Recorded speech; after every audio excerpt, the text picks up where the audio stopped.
Luc, chapitre 5. Un jour, Jésus se trouvait au bord du lac de Génézareth et la foule se pressait autour de lui pour entendre la parole de Dieu. Il vit au bord du lac 2 barques. Les pêcheurs en étaient descendus pour laver leurs filets. Il monta dans l'une de ces barques, qui appartenait à Simon, et il le pria de s'éloigner un peu du rivage. Puis il s'assit, et de la barque il enseignait la foule. Quand il eut fini de parler, il dit à Simon, « Avance là où l'eau est profonde et jetez vos filets pour pêcher. » Simon lui répondit, « Maître, nous avons travaillé toute la nuit sans rien prendre. Mais sur ta parole, je jetterai les filets. » Ils les jetèrent et prirent une grande quantité de poissons, et leurs filets se déchiraient. Ils firent signe à leurs compagnons qui étaient dans l'autre barque de venir les aider. Ils vinrent et remplirent les 2 barques, au point qu'elles s'enfonçaient. Quand il vit cela, Simon-Pierre tomba aux genoux de Jésus et dit, « Seigneur, éloigne-toi de moi, parce que je suis un homme pécheur. » En effet, lui et tous ceux qui étaient avec lui étaient remplis de frayeur à cause de la pêche qu'ils avaient faite. Il en allait de même pour Jacques et Jean, les fils de Zébédée, les associés de Simon. Jésus dit à Simon, « N'aie pas peur, désormais tu seras pêcheur d'hommes. » Alors ils ramenèrent les barques à terre, laissèrent tout et le suivirent. Alors que Jésus était dans une des villes, un homme couvert de lèpre le vit, tomba le visage contre terre et lui adressa cette prière. « Seigneur, si tu le veux, tu peux me rendre pur. » Jésus tendit la main, le toucha et dit, « Je le veux, sois pur. » Aussitôt la lèpre le quitta. Puis Jésus lui ordonna de n'en parler à personne. Mais, dit-il, va te montrer aux prêtres et offre pour ta purification ce que Moïse a prescrit, afin que cela leur serve de témoignage. On parlait de plus en plus de lui et les gens venaient en foule pour l'entendre et pour être guéris par lui de leur maladie. Mais lui, il se retirait dans les déserts et priait. Un jour, Jésus enseignait. Des pharisiens et des professeurs de la loi, venus de tous les villages de la Galilée, de la Judée et de Jérusalem, étaient assis là, et la puissance du Seigneur se manifestait par des guérisons.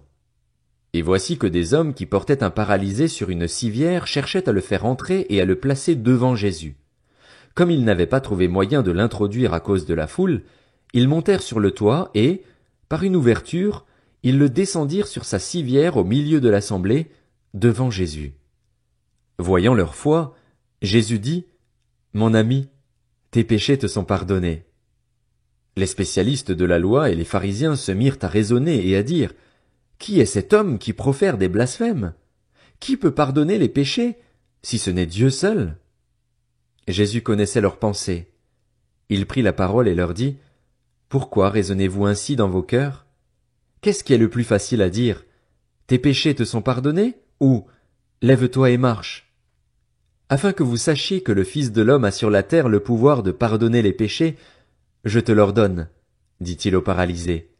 Lève-toi, prends ta civière et rentre chez toi. Celui-ci se leva immédiatement en leur présence, prit la civière sur laquelle il était couché et rentra chez lui en rendant gloire à Dieu. Tous étaient dans l'étonnement et célébraient la gloire de Dieu. Remplis de crainte, ils disaient, « Nous avons vu aujourd'hui des choses extraordinaires. » Après cela, Jésus sortit et il vit un collecteur d'impôts du nom de Lévi assis au bureau des taxes. Il lui dit, « Suis-moi. » Et laissant tout, il se leva et le suivit. Lévi lui offrit un grand festin dans sa maison, et beaucoup de collecteurs d'impôts et d'autres personnes étaient à table avec eux. Les pharisiens et leurs spécialistes de la loi murmurèrent et dirent à ses disciples, « Pourquoi mangez-vous et buvez-vous avec les collecteurs d'impôts et les pécheurs? » Jésus prit la parole et leur dit, « Ce ne sont pas les gens en bonne santé qui ont besoin de médecins, mais les malades.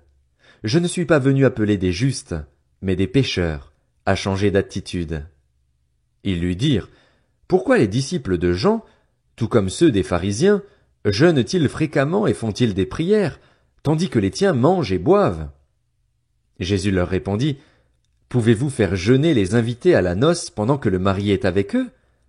Les jours viendront où le marié leur sera enlevé, alors ils jeûneront durant ces jours-là. » Il leur dit aussi une parabole.